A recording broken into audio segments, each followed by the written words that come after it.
اس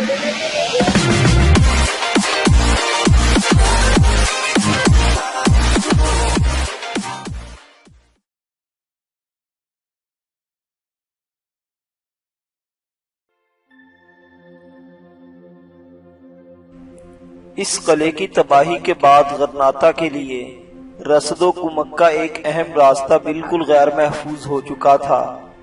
سڑک پر صرف رات کے وقت رسد کے قافلے چل سکتے تھے اور ان کی حفاظت کے لیے آس پاس جگہ جگہ تیر اندازوں کی ٹولیاں لگاتار پہرا دیتی تھی۔ مشرق کی سمت دوسرے پہاڑی راستے نسبتاً غیر محفوظ تھے، لیکن وہ اس قدر تنگ اور دشوار گزار تھے کہ وہاں سے صرف غلہ خچروں پر لاد کر پہنچایا جا سکتا تھا۔ شمال میں ویگا کا زرخیز علاقہ دشمن کے پے در پے حملوں کے باعث بالکل تباہ ہو چکا تھا۔ ان دنوں موسیٰ بن غسان شہر سے نکل کر دشمن پر جوابی حملے کرتا۔ اس کا ہر ممکن حملہ اتنا شدید ہوتا کہ دشمن سینٹافے اور غرناطہ کے درمیان اپنی اگلی چوکیاں پیچھے ہٹانے پر مجبور ہو جاتا تھا، اور اس سے پریشان حال قوم کی یہ امیدیں پھر سے زندہ ہو جاتی تھی۔ دشمن شاید چند ہفتوں یا مہینوں بعد پھر ایک بار اپنا محاصرہ اٹھانے پر مجبور ہو جائے گا۔ یہ حالات بدل جائیں گے اور اہل غرناطہ کے لیے رسد و کمک کی آسانیاں پیدا ہوتے ہی آلام و مصائب کا یہ دور ختم ہو جائے گا۔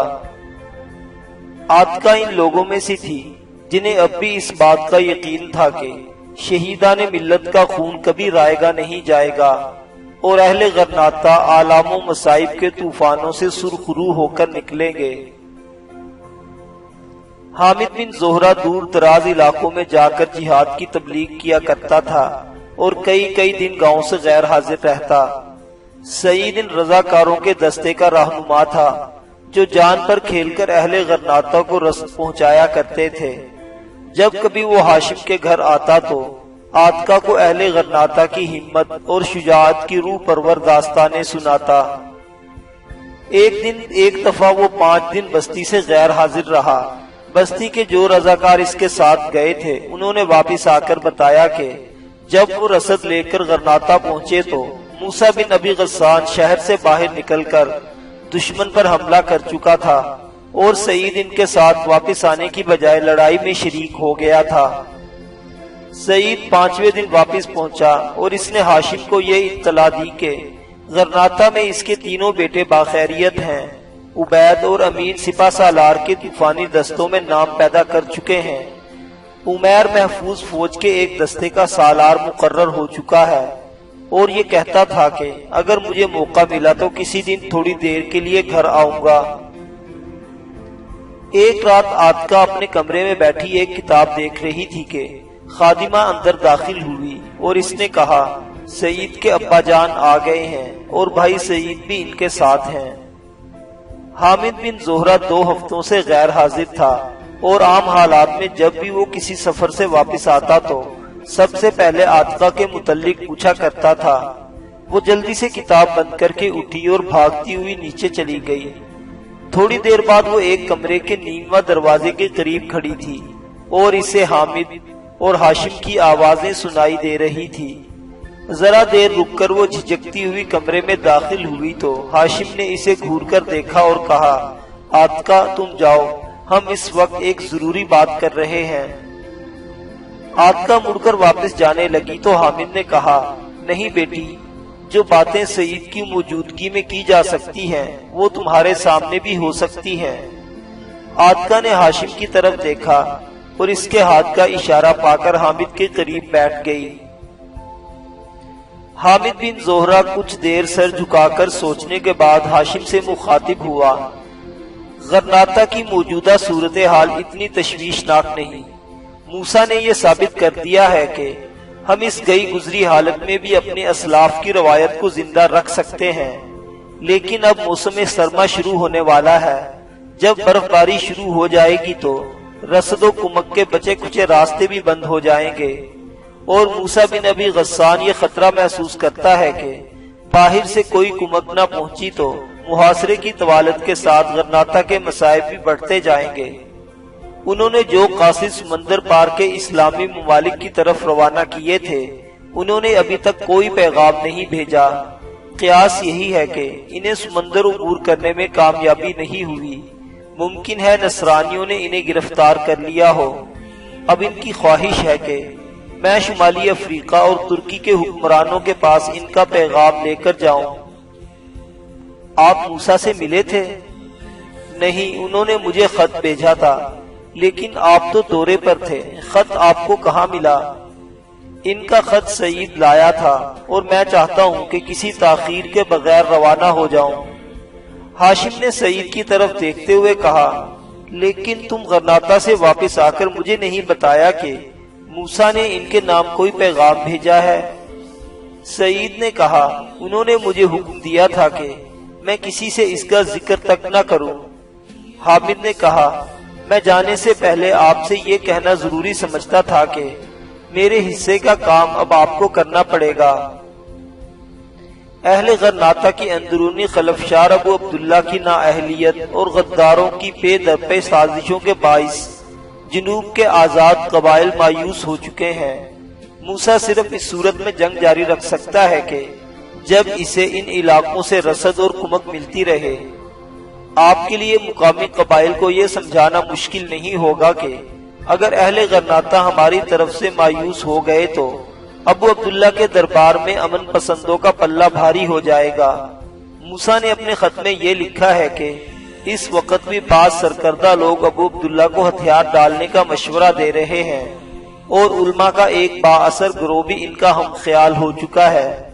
میں اس امید پر جا رہا ہوں کہ ہمارے بھائی ہمیں مایوس نہیں ہونے دیں گے۔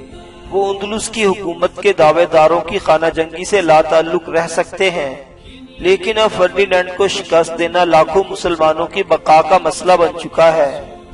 میری غیر حاضری میں منصور کی نگہداشت آپ کے ذمہ ہوگی اور مجھے یقین ہے کہ سعید کو بھی آپ اپنا بیٹا سمجھیں گے۔ میں نے موسیٰ بن ابی غسان کا خط پڑھتے ہی جعفر کو یہ پیغام دے کر ان کی خدمت میں بھیج دیا کہ میں بہت جلد روانہ ہو رہا ہوں۔ ہاشم نے کہا، میری دعائیں آپ کے ساتھ ہیں، لیکن آپ کو یقین ہے کہ باہر کے مسلمان ہماری مدد کے لیے تیار ہو جائیں گے اور اہل غرناطہ ان کے انتظار میں جنگ جاری رکھ سکیں گے؟ حامد نے جواب دیا، اگر ہم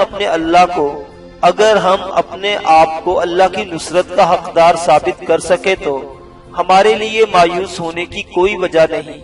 اہل غرناطہ کو بہرحال اپنے ماضی کے گناہوں کا کفارہ ادا کرنا پڑے گا۔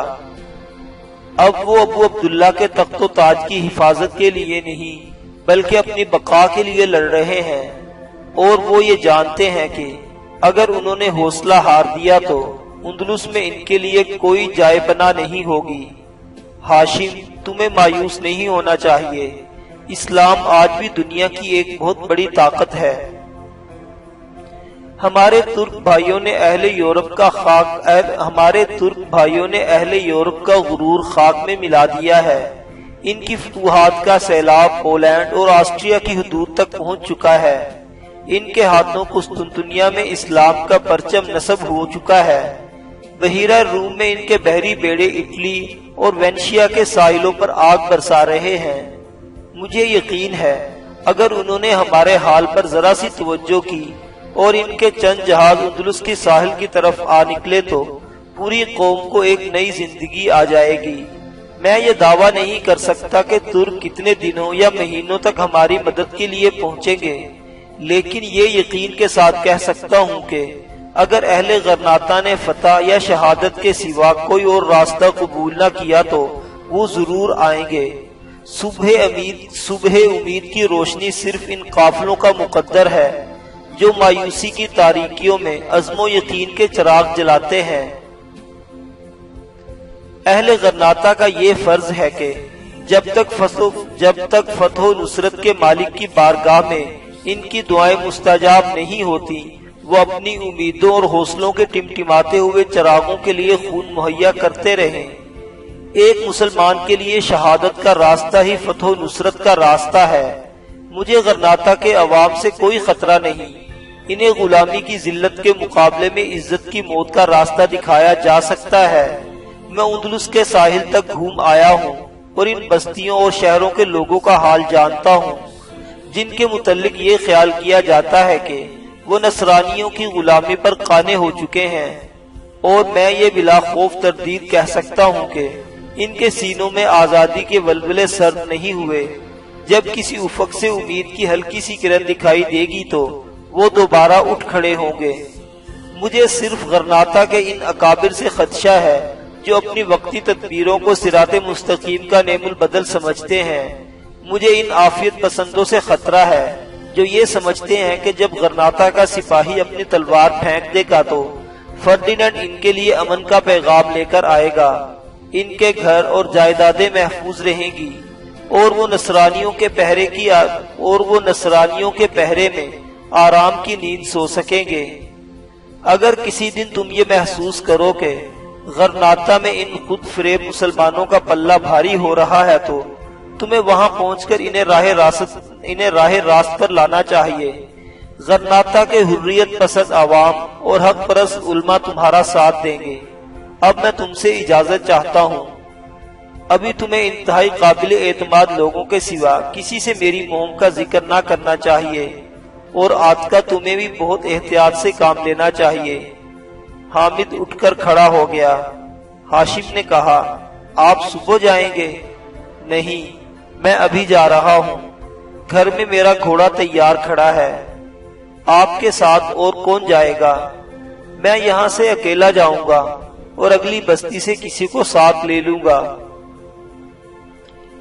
میں آپ کو آپ کے گھر سے رخصت کروں گا۔ وہ سارا سماں اس کی آنکھوں کے سامنے پھر رہا تھا جب حامد بن زہرہ کو گھر کے دروازے کے باہر آنسوں سے بھیگی ہوئی مسکراہٹوں کے ساتھ خدا حافظ کہہ رہی تھی، اور پھر اپنے کمرے میں سربسجود ہو کر غرناطہ کے اس رجل عظیم کی کامیابی کے لیے دعائیں مانگ رہی تھی۔